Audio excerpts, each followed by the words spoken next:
Hello दोस्तों, मैं Jitendra Yadav, chartered accountant. आज फिर आपके सामने एक बार यूट्यूब के माध्यम से कुछ जानकारी शेयर करने के लिए आपके सामने आया हूँ, जो कि मेरे हिसाब से एक आम आदमी के लिए बहुत ज़रूरी है कि इस चीज़ को समझना, जानना कि क्या होता है। ये नोटिफिकेशन जो गवर्नमेंट निकाल रही है बार बार, लोगों को समझ नहीं आ रहा कि क्या अपने को क्या फ़ायदा है, एक आम आदमी को क्या फ़ायदा है, एक ऋणी को क्या फ़ायदा है, उसका फ़ायदा किस प्रकार उठाए, ये मैं आज आपके सामने प्रस्तुत करूँगा। इसको मैं एक एक पॉइंट टू पॉइंट आपको बता रहा हूँ। मैं दो चीज़ आज ये शेयर करूँगा। एक तो EMI जो एक्सटेंड हुई है 3 महीने और जो RBI ने EMI को एक्सटेंड किया है, उसके बारे में डिटेल से बताऊँगा कि आपको EMI एक्सटेंड करानी चाहिए, नहीं करानी चाहिए, करानी चाहिए तो कैसे कराओगे, जो भी इसके बारे में जो सारी नॉलेज शेयर करूंगा मैं आपके साथ। एक दूसरी आपको मैं रेपो रेट के बारे में बताऊंगा कि रेपो रेट से एक आम आदमी पे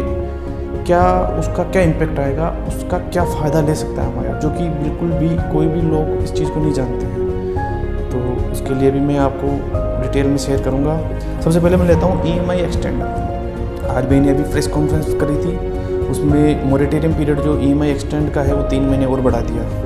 मतलब कि आपको जून, जुलाई, अगस्त ये 3 महीने की किस्त भी आप अगर चाहो तो अभी बैंक को आप, अगर आपकी पोजीशन ऐसी नहीं है कि आप EMI पे कर सको, तो अभी आप 3 महीने और उसको एक्सटेंड कर सकते हो। इसके लिए गवर्नमेंट बैंकों ने तो स्वयं ही ऑटोमेटिक सबका एक्सटेंड कर दिया है। जिसको नहीं करवाना होता वो गवर्नमेंट में मना एप्लीकेशन दे के आएगा कि मुझे एक्सटेंड नहीं करवानी, मेरे को पे करना है।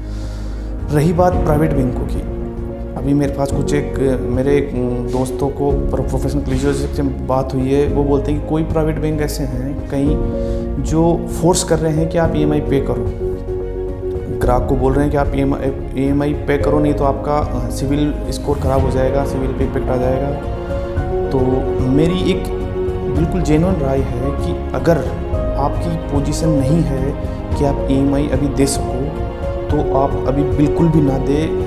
आपके पास लिक्विडिटी की भी ज़रूरत है। अभी देश के हालात में अभी विदिन 6 महीने तक अभी अपन के भविष्य को का किसी को भी पता नहीं है कि आगे क्या होने वाला है। थोड़ी बहुत अगर लिक्विडिटी आपके पास है तो आप EMI ना पे करें, आप रोके उस लिक्विडिटी को अपने घर खर्च के लिए, अपने पर्सनल चीज़ों को, स्ट्रगल को मेंटेन करने के लिए आप उस पैसे को बचा के रखें।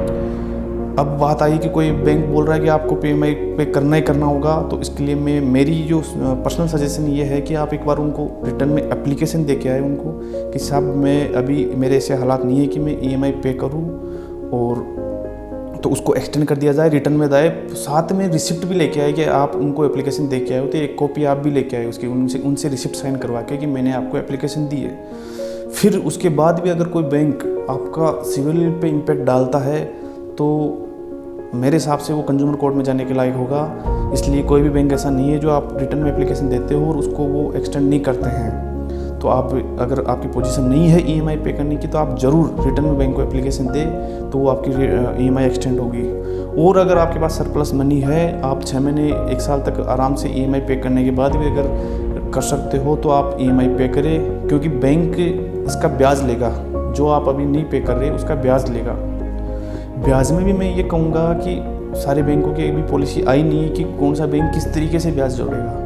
तो मेरे हिसाब से, मेरी ओपिनियन ये है कि ब्याज उस तरीके से उस पे ब्याज जोड़ेगा जिस पे जो अपन को पे करना था और वो नहीं कर रहे। जैसे अपनी 10,000 की किस्त है, अगर 10,000 अपन नहीं पे कर रहे तो बैंक उस 10,000 पे जब पे करेंगे तब तक का ब्याज जोड़ेगा।